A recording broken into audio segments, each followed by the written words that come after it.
What's going on, guys? And there's here back with DigiModify, a mini podcast series that I do want to start up, where I just talk about really 10 to 15 minutes of what's going on in the Digimon card game. Most likely going to be between 2 to 3 times a week, depending on when I actually decide to upload these. But it lets me get my my thoughts out. Plus, if we have like other people on, it might be a little longer episodes where we let our other friends let their own thoughts and opinions out on the meta and how it's gonna be happening right now. But as of right now, this is our episode number 2, and we're gonna be talking about what is the current state of the meta. The meta is looking kind of weird.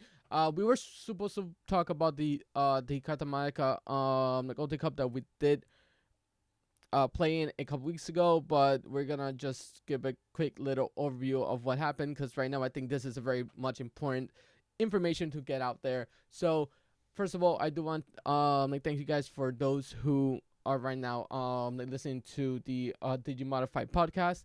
If you guys do enjoy the content, make sure to leave a like down below. I know you guys are tired of hearing it in every single video, but it lets me know that you guys are enjoying the content itself. And if you guys are new to the channel, make sure to leave a subscribe. Really does help the channel grow. We're so close to 600, and hopefully with this the podcast, there's more content to be out there for you guys, since I keep forgetting to actually sit down and record, and I get so distracted with a whole lot of things. I'm just human. I'm very, very sorry about that. But on that, let's just hop to the topic of the day, which is the state of the meta. The state of the meta right now, it's looking like BT7 all over again. Before we do that, let me just cover what happened in the Katamaka. Again, sorry, I'm just everywhere. I do have a script. I do have a little script going on here, a little points. But first, let me just I'm sorry for not talking about the Katamaka regionals. I scrubbed out. I did one with Blue Hybrid. I ended up going 5-4. Dropped a couple games to not even any misplays, just got completely I did not draw what I needed to draw at a certain moment, and the deck performed really well. It's just I did not give it the proper representation for that for that day. So I got 139th out of like over 500, so not even bad. I slightly missed out on 128 by win percentage. Win percentage just hurts me so much. I hate that whole concept. It irks me. It irks me. But 139th, not bad. I'm slowly getting there. I'm trying to get better at the game as I go along. But let's talk about the main topic of the day, which is the current state of the meta. And hybrids are running rampant throughout this meta right now, which is easy to say because the hybrid mechanic is very, very strong. Being able to just go on top of your tamers pretty easily for just 2 costs, or if you have a the Pokemon out, you can go on top of it for free, because you do gain the 2 memory back. If you have a Kalumon, you pretty much just going in for 4. If you're playing the Kalumon in green hybrid, it's still pretty much free because JP lets you go on top of him for 1.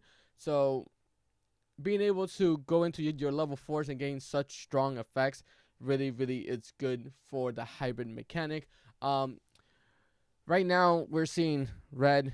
We're seeing red hybrid. A lot of people are calling this Asian Greymon like OTK. You're pretty much just you're running the promo like a Gunimon with the ancient Greymon to be able to swing for 5, 6, 7, 8 checks in one swing with like Aldomon as your inheritable, so you have a built-in ADP or a delicate plan, so nothing in the security can check it. And normally you're swinging for 15, 16, 17k, so you're able to lift pretty much every hit that goes through. I think the only thing that really hurts the deck, it's Tommy, if you're playing against Blue Hybrid, to be able to strip away 3 of the sources to be able to do less of the checks.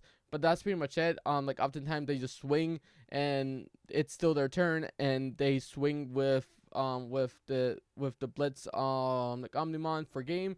Makes it such a great deck just to be able to get a quick game in. Just build a stack in racing, try to get the pieces as fast as possible, and then when you're ready, promote, swing. Ridiculous nonsense. Blue and green hybrid are very, very aggressive decks. Blue has the floodgates, being able to run the Siakomon, which will not let you reduce the evolution cost and the Madoki Betamon to be able to not let your opponent gain any memory from non-tamer effects. Unfortunately enough, Blue has to now run the Siakomon and the floodgates all over again to be able to combat Green Hybrid, since now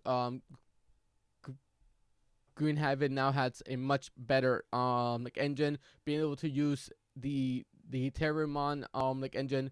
The Terramon like engine is really good. When one of your Terramons, it's a memory blocker, just like the Madoki Betamon, so you're able to run one of the free floodgates in the game, as well as the other Terramon that lets you gain memory for just plain tamers, letting you hard play a JP for 2, being able to pretty much play an Izzy for 1 is really good. Plus the addition of the Kalumon being able to bump up whenever you make Digivolve on top of a Digimon, you have to draw a card, gain a memory, and give like something plus 3k by just suspending the Kalumon. It's really good being able to steamroll the deck a lot more faster than what it already is at times. Green did have a problem with breaking. Green and red are two of the decks that are really notorious for that, and being able to adds a bit of consistency to the deck for the deck to just be able to draw out what they need to draw is really good. Like the whole JP Beetlemon, the Metal Caravaterimon, the Rhino Caravaterimon into Chivamon is really good.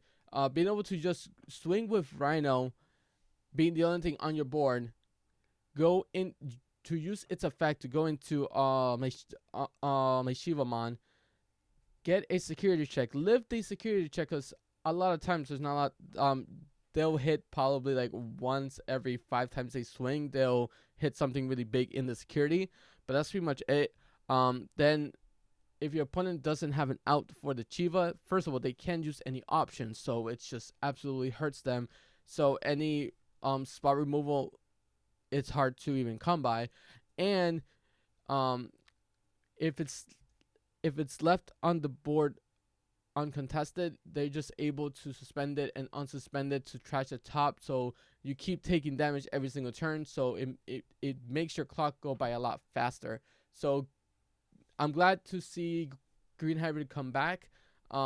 It's still a really annoying deck just because my friend really plays that a lot, and that's the only like deck that he plays.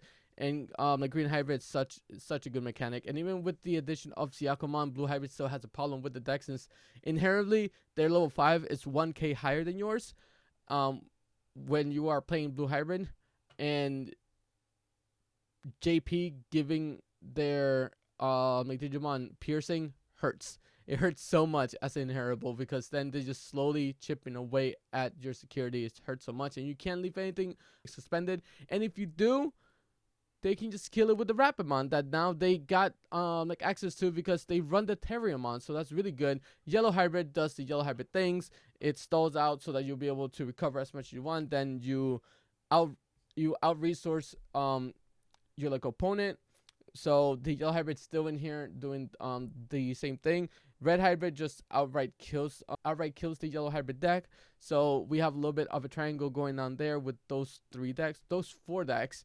And then we have Imperial. Imperial is such a high roll deck that it's ridiculous of what happened in the core TCG like Ultimate Cup, where 16 out of the top 16, 7 were Imperial, 7 were Blue Hybrid, 1 was Red Hybrid, and 1 was Green Hybrid. Like that just seems a little bit unhealthy for the meta sense.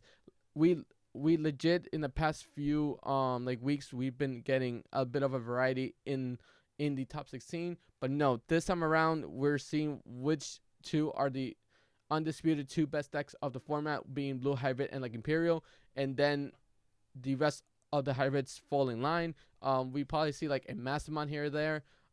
First, I did want to give a shout out to TheEgman for the coverage of the core TCG like Ulti Cup.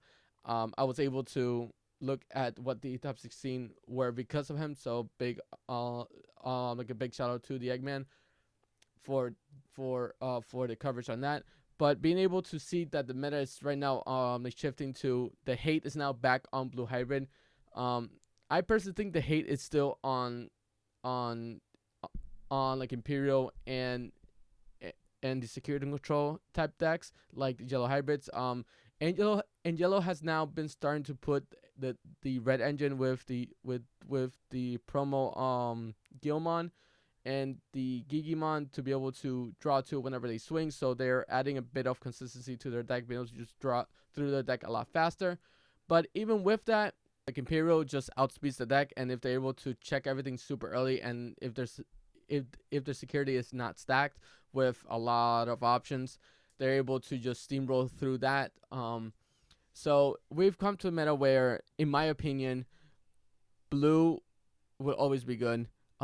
Green hybrid steamrolls the rest of the meta depending on the player. I cannot say that everybody can run the green hybrid and be just fine. I do believe green hybrid does need a good pilot and know when to promote up the terrier. Pretty much using terrier the way that the yellow hybrids use the terrier to be able the way that the yellow hybrids use their Patamon to be able to use it as a Rapidmon turn to clear board. I think it's really, really important to think about. But green hybrid just, I think, does it better, being able to just like they roll for 3, using the Calamon to drop more, and with the armor purge it just helps out a lot more, because then they're left with Terriermon, whichever one it is. It could be the memory gaining one or the memory stopping one. Whichever one it is, it's still bad for your opponent because they have to get rid of it, or else they're able to build a stack or go into another rapid one as well. So green hybrid really good, blue hybrid extremely good, really consistent. Blue has always been the most consistent deck of the format, no matter what it is. Because we do have Davis, we have ways of drawing cards nonstop. Imperial, even though a lot of people say they brick with it, I brick with it a whole lot. Being able to just swing 5 times in a turn and just outright win, even with no security and only having like 3 or 4 memory, it's kind of ridiculous. Like Imperial can just go extremely well, go high roll like crazy, and be able to swing so many times if they get enough of the memory. Is dumb. And the fact that they can do that super consistently, and yes, they do break here and there, but if they set up their pieces, there's nothing that your opponent can really do about it besides hope for the best in the security. If they hit a Hammer Spark, if they hit a spot removal card, but that's pretty much it. On that, I just want to let you guys know what was my thoughts on it, and I want to get to hear what are your thoughts on the meta so far. What do you think is the best deck of the format, as well as what we only have 2 weeks left before BT9 is coming out. What do you think the meta is going to look like for the next 2 weeks? Are you guys still gonna be playing when the BT9 it comes out? Do you think that green hybrid is still gonna be a deck, blue hybrid like it's gonna be a deck? Do you think red hybrid is gonna be a deck? We're always gonna have the yellow hybrid no matter what in Japan. Like the yellow hybrid is always gonna be a thing. But I want to get your thoughts on what the meta is so far. On that, hope you guys have a fantastic day. I'll catch you guys in the next episode of the DigiModify mini podcast series. Until next time, guys. Later.